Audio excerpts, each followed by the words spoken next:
Hi, I'm Paul from Love Logs, and today I'm cooking a spatchcock chicken on the Gozney Dome. Let's go. Spatchcocking a chicken is such a simple process, and it adds so much value in terms of the speed of the cook when you're either using a barbecue or a wood-fired oven. All you're doing when you spatchcock a chicken is removing the spine, turning the bird upside down, breaking the rib cage, and that's it, spatchcocked. All you're going to need is either a strong pair of scissors or a sharp knife. So you start the process at what's called the parson's nose. You're just going to cut either side of that down the sides of the spine.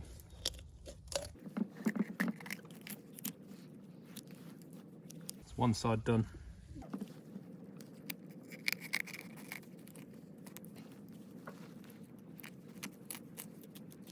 And that's the other side done. So spine's out. We're going to flip the bird and then just hand pressure on the rib cage, and you've got a spatchcock chicken ready to cook. So I would normally dry brine any meat. So what that means is taking a tablespoon of sea salt and rubbing that into the meat the night before, leaving it uncovered in the fridge and coming back to it the following day. So the science for dry brine: salt initially draws liquid out of the meat, but then overnight it will be drawn back in, so there's no moisture lost, which is a common myth. Sodium can penetrate further into meat than anything else you put in it, so further than a dry rub or further than a marinade, and so it gets to work really deep in the muscles of the bird, and basically gives you a moister, juicier cut of meat, whatever it is, whether it be steak, chicken, pork or anything else. I haven't dry brined this bird because I wanted to show you the spatchcock start to finish. I would normally do all that yesterday. So I've made a rub and I've actually got salt in this because this bird hasn't been salted. What I would do normally is I would leave the salt out of the rub and add all that now. So in here we've got onion granules, garlic granules, salt, pepper, cumin and paprika. Really simple. I'm going to rub this onto the bird now and then we'll get the oven fired up. So a rub will stick to a chicken just on its own, but through the cooking process some of that will drop off and you're losing flavour. So I always like to use a binder. I'm using Sauce Shop Spicy Sriracha Mayo. I like Sauce Shop because they've got good commitment to cutting plastic, so try and use theirs wherever possible. I'm just going to brush this on the bird and then we'll get the rub on and go from there.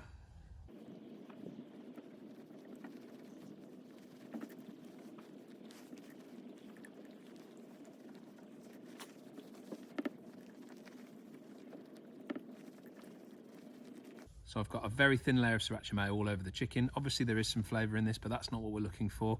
That is there basically to act like a glue so that this rub full of flavour sticks to the bird now and through the cooking process. So let's get this on.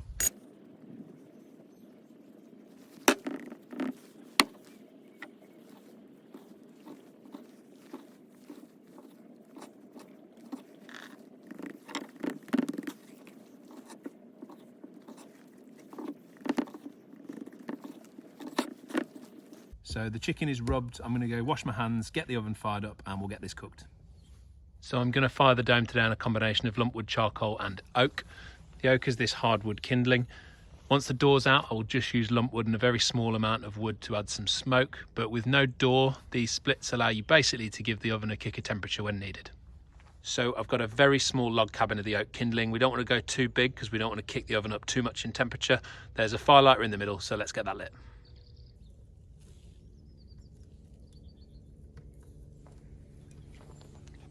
So we've got a good wood fire. I'm going to let that ember down, push it to the back and add some charcoal.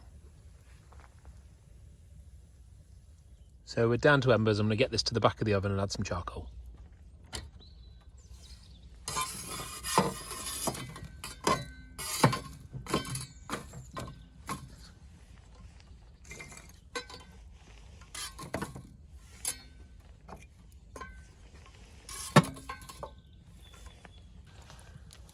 So I just had a quick move around of the fuel to get some airflow through it. The wood fire's kicked off again and the charcoal is catching.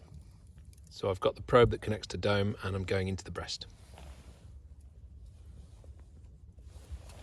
So I've just topped up on charcoal and put a little stick of oak in there. I'm going to be cooking this in a cast iron today. I can flip the chicken upside down and protect it while it cooks on wood.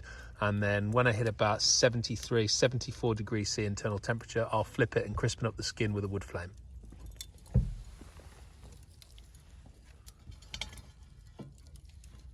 So our wood's caught and our temperature's climbing again. I'm aiming for a cooking temperature like 180, 200 like you would a chicken in the home oven.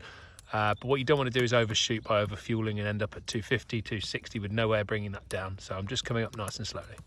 So we've got a stable oven temperature, chicken's going in.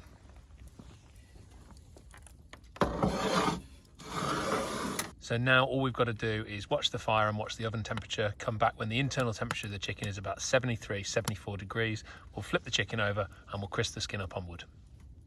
So we're holding steady around 190, 200, but it is dropping a little bit, so I'm going to add a bit of wood.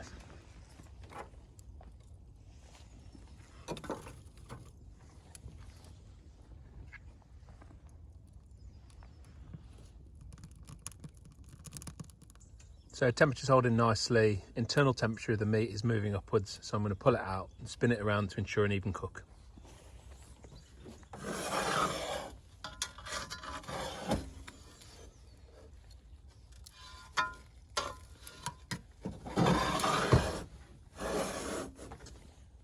So our internal temperature is over 60 degrees now. The oven is cruising at between 200 and 210. Probably going to lose the light soon, but I'm out here with my pal. I've got a fire going to clean down the Weber. We're having a nice time, and soon we're going to have a lovely, juicy spatchcock chicken. So my oven temperature has just dropped below 200 for the first time in a while, so I'm going to go in with some charcoal and a little kick of wood just to boost our temperature and get us through to the end of the cook.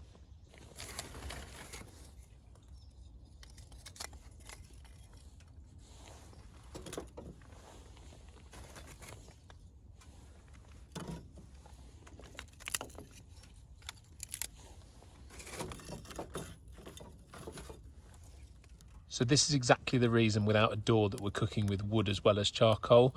I'd added extra charcoal, it was just starting to catch, but my temperature nosedived from 200 to about 185 and it was still dropping. So I've added a stick of oak kindling, that's just giving it a kick up. Within a couple of minutes we're at 195 and rising. The charcoal's caught properly and we're going to avoid a major dip in temperature and we'll keep cooking. So we've just hit 75 degrees internal temperature. I'm going to get a good wood fire going, pull the chicken out, flip it over, and then crisp the skin up on a wood flame.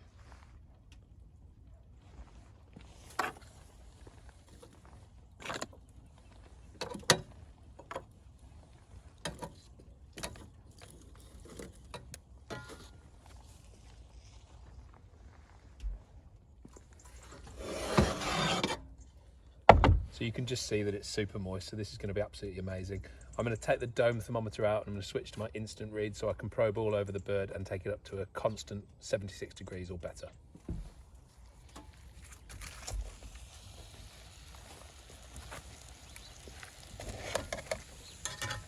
So this is ready to go back in the oven. I'm going to spin it regularly so that we crisp the skin up evenly and don't overcook any of the sides.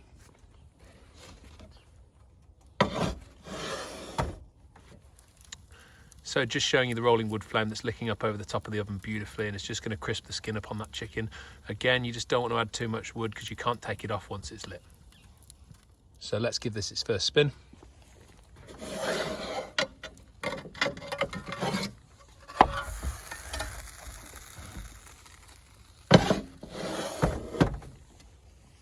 And in with some more wood at the same time.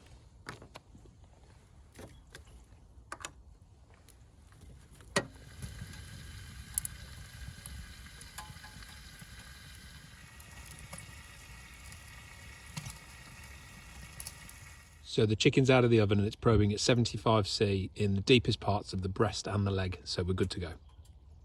So here's the finished product, charcoal and wood-fired spatchcock chicken on the Gozney Dome. This smells absolutely amazing. Just give it a go. Honestly, it'll be one of the best chickens you've ever cooked. So we've just finished before losing the light. Thank you so much for watching. Please do subscribe and I'll see you soon. Cheers.